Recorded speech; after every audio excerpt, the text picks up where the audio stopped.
Hello and welcome again to Matchcast.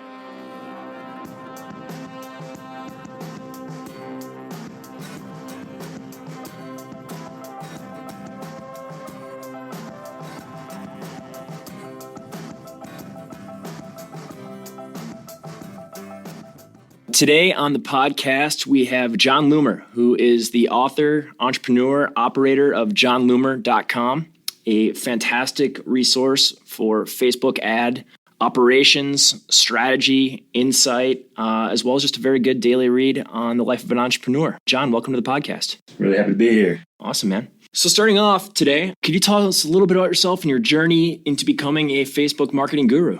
Oh, man. It's a long story, but I'll try to shorten it up. Sure. The Cliff Notes would be great, man.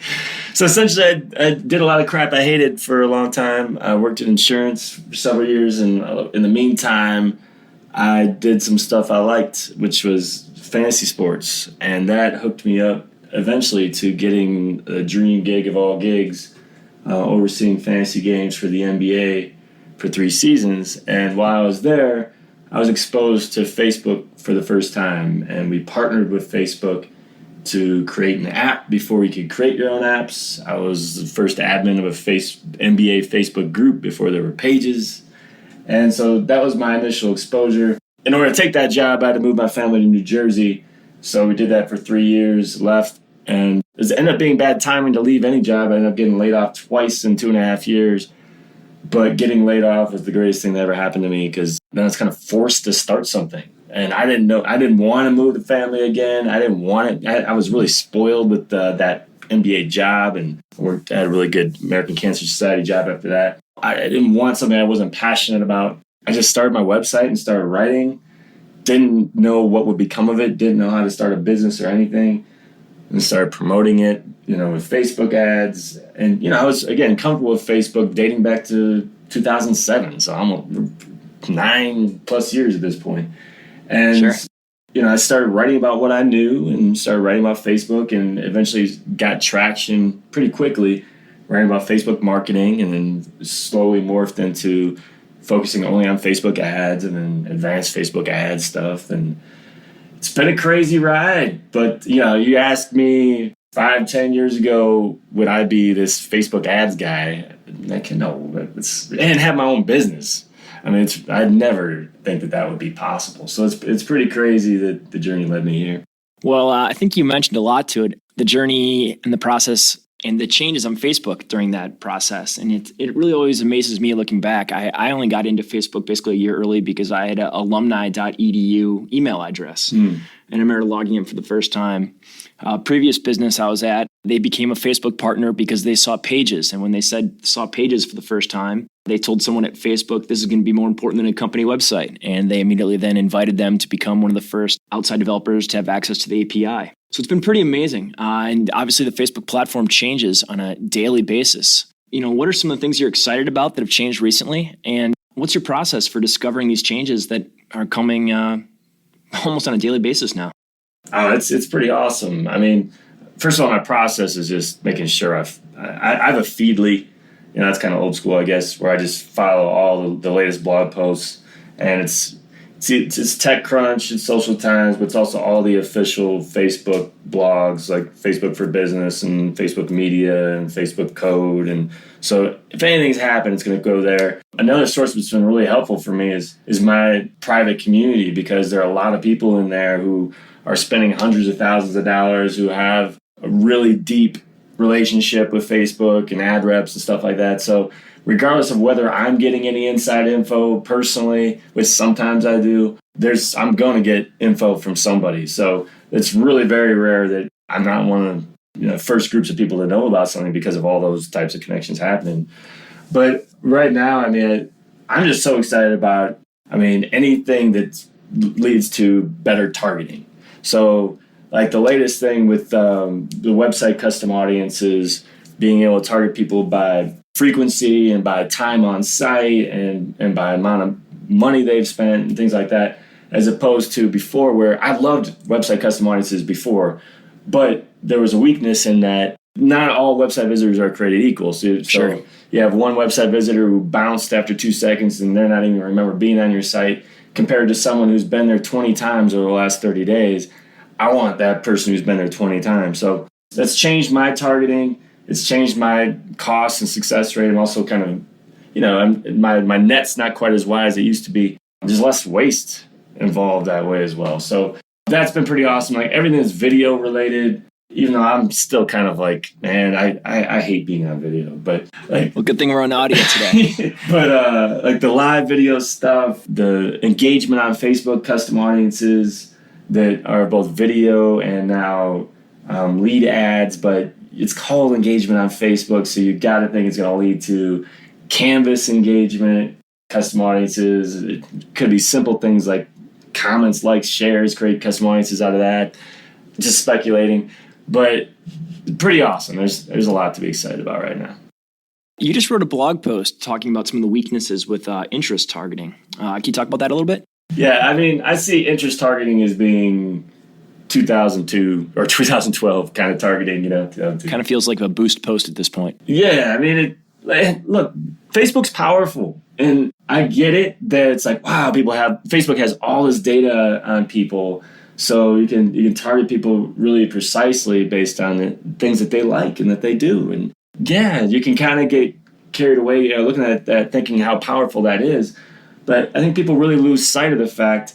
Well, what's going to be better targeting? Targeting someone because Facebook says they like certain things, or because they've interacted with you in some way. They've been on your website. They've done X, Y, and Z on your site.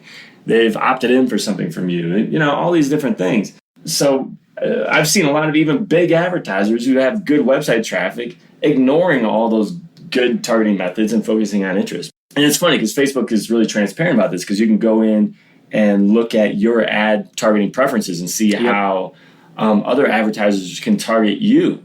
I can't even remember how many I had, and there are like 700, 800 different preferences originally. But understand, I've been on Facebook since 2007.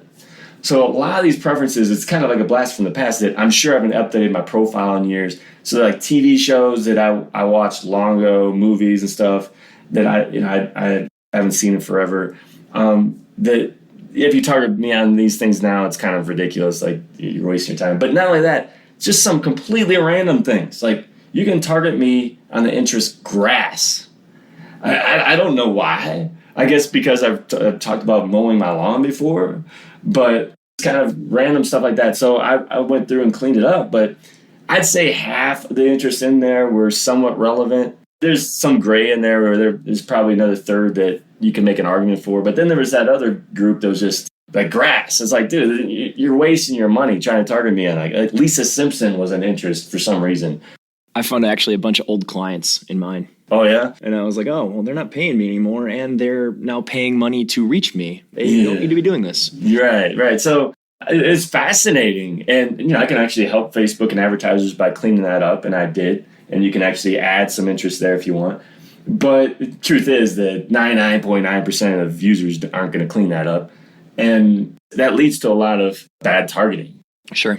In general, like, look, if you're looking at top of the funnel stuff, you don't have any website visitors yet, or very few. You have a very small audience on Facebook, and you don't have a big email list. You got to start somewhere.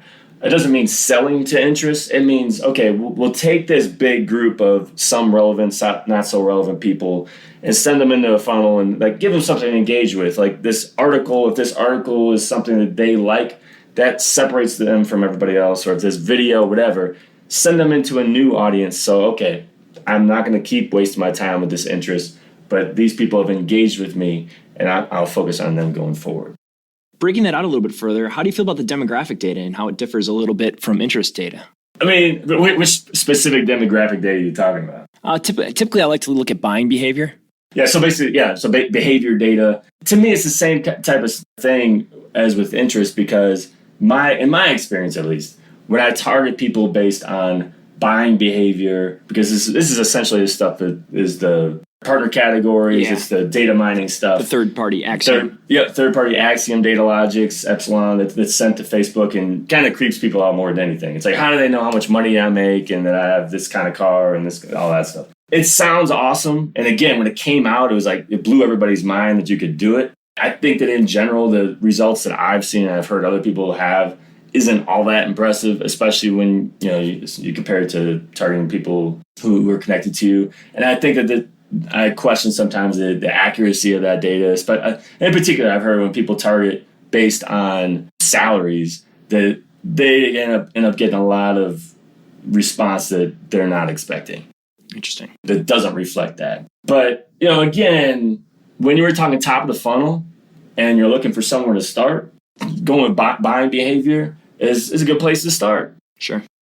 Facebook doesn't have that information on everybody, so a lot of times, like if you use audience insights, you can break down all these audiences, and you can see it'll usually show you that, like, okay, of this audience in the US or whatever, it's like 40% of the audience they have this data match for salaries or house they own or whatever.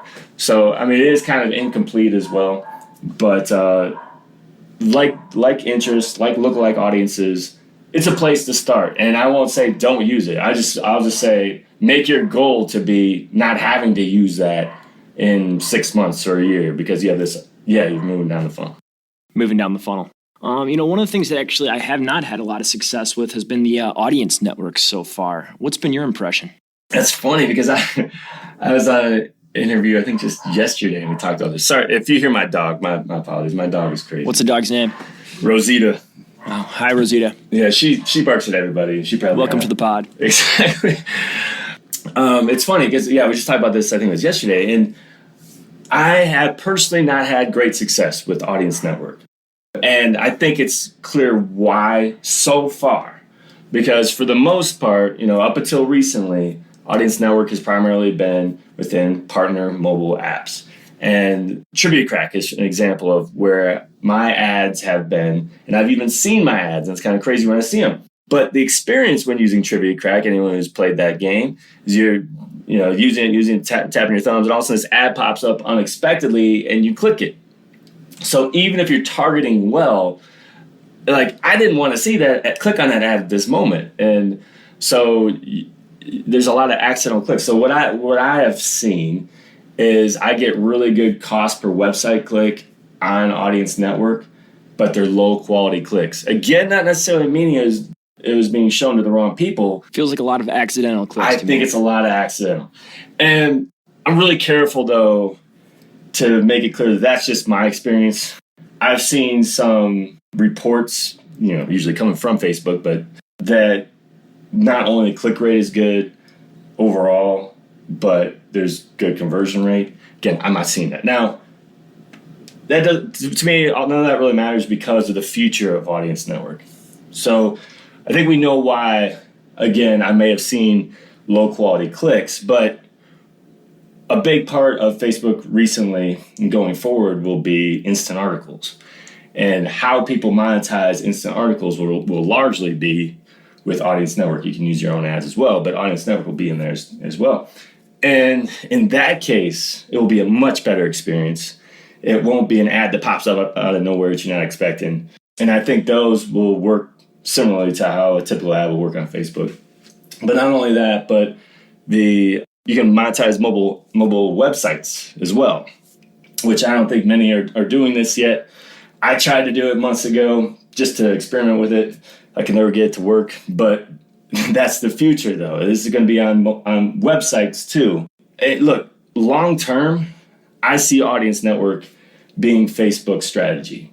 It's going to be their big ad network, to the point where potentially, and I'm going to be careful of this, but potentially it could dwarf the advertising revenue they get from Facebook itself.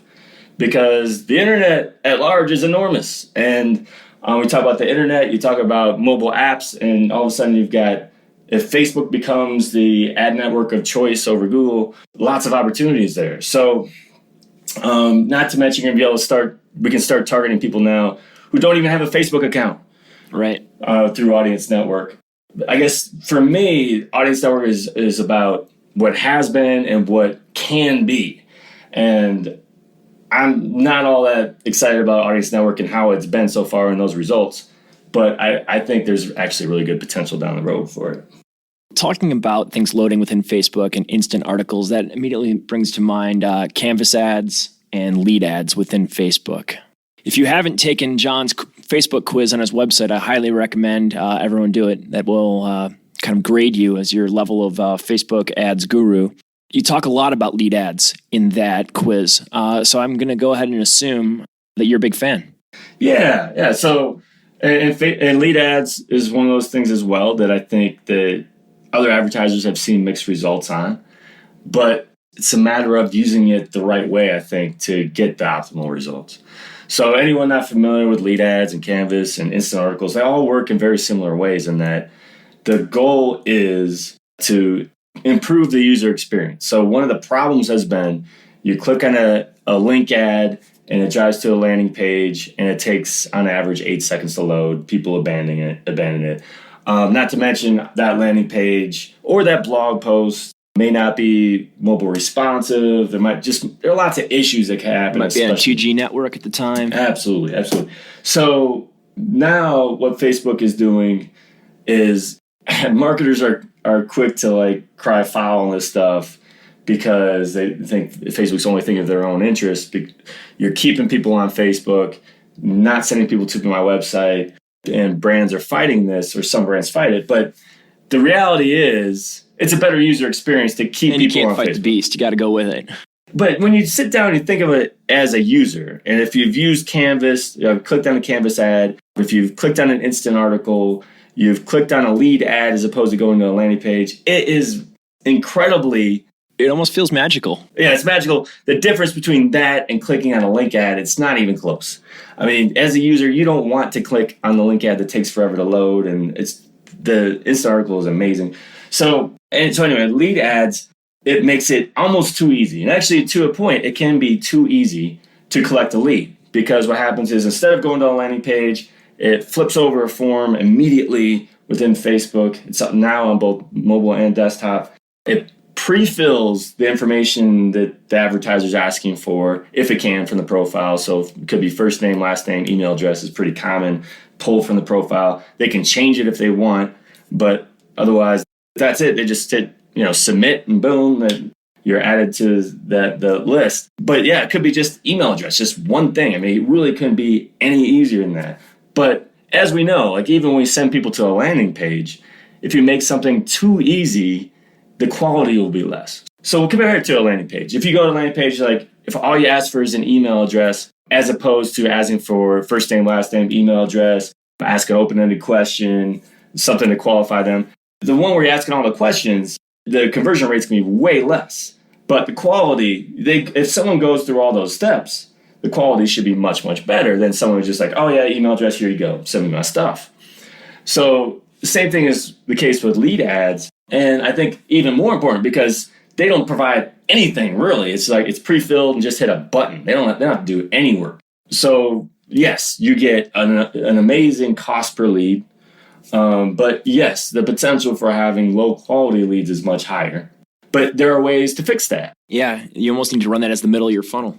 That's the first thing too. Yeah, I don't like doing anything like lead ads, or really I don't like selling to people who don't know me. I like to put it in, targeting people who've been to my site in the first place. I think you're less likely to have a low quality lead there too, like you're saying, in the middle of the funnel.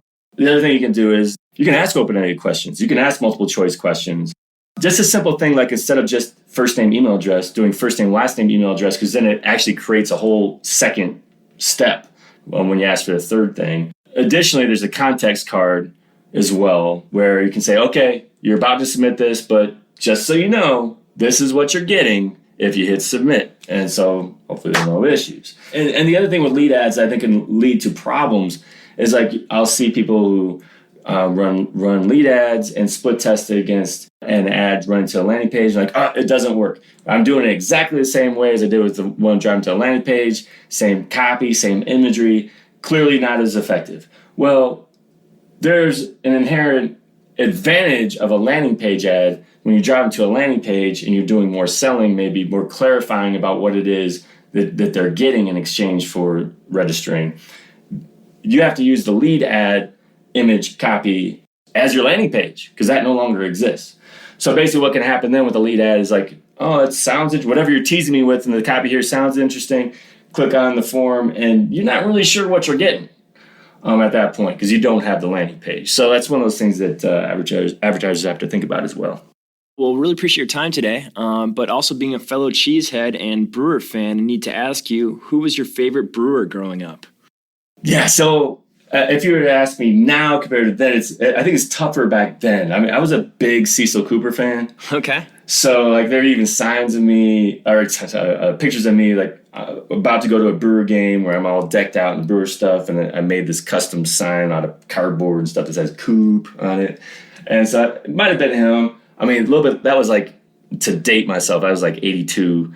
And then a little later, absolutely, Paul Molitor and that hitting streak, Robin Yount. I mean, Raleigh Fingers, too. During the Raleigh Fingers days, I mean, I don't think people remember how much people were obsessed with him and that mustache and everybody wearing one of their own little mustaches to games and stuff. Again, you have to be like 40 years old or more to know that. But these days, I would say it's Robin Yount because like he was a lifetimer as opposed to all three of those other guys. And as far as we know, didn't take steroids as opposed to like a Ryan Braun. And so I'm a Robin Yount guy. How about you? Okay. Well, I grew up a giant Molitor fan, and I've definitely shifted to Yount over the years, mainly due to analytics and data telling us how much of a better player he was simply by the fact that he played shortstop and center his whole career. Which kind of fits into my, personality as a marketer and fan of all things analytics. No, I honestly, I think it's a big part of why I do what I do now. All that fantasy game stuff. Like I'm a huge baseball stats and strategy nerd. I'm a baseball coach for my kids, and all that analytics stuff absolutely crosses over to this Facebook ad stuff too. Well, again, John Loomer, thanks for being on today. Everyone should visit his website, johnloomer.com. Anything else you want to plug today, man? Right now, I would say, you talk about the quiz. I think the quiz is a great way to kind of understand what you know, what you don't know. And once you take it, I will actually kind of direct you into a free webinar that I think would be a good fit for you. And after that free webinar, maybe some other stuff. So if you go to johnloomer.com/Facebook-ads-quiz-all. That's a long one because I wasn't planning on giving that out here. Otherwise, if you just go to johnloomer.com, in the top menu, there's a link for quiz, and just click on that. Awesome, man. Well, I got a 21 out of 30, so all listeners are challenged to beat me. There you go. Not many people have. Okay, great. Well, great talking to you today, and I'm sure we'll be in touch.